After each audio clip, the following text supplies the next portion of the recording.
Hi! In this video, I will show you how to control BS.Player using the keyboard extension app on your smartphone.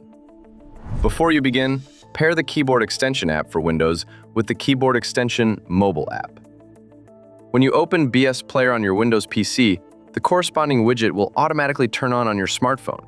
But you can create your own widget for this or any other app with different functionality. I've included a link to a tutorial on creating your own widgets in the pinned comment. With the keyboard extension, you can start and pause playback without using a keyboard or mouse. Or stop it completely by tapping the stop button.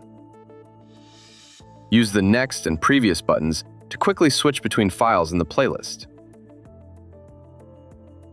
You can also fast forward or rewind playback by 10 seconds.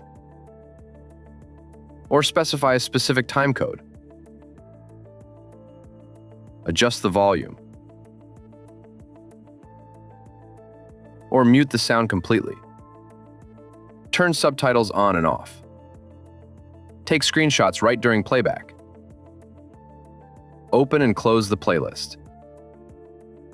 Switch between different window sizes, 50%, 100%, 200%, or enable full screen mode.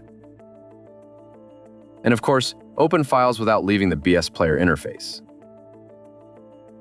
Improve your interaction with BS.Player using keyboard extension.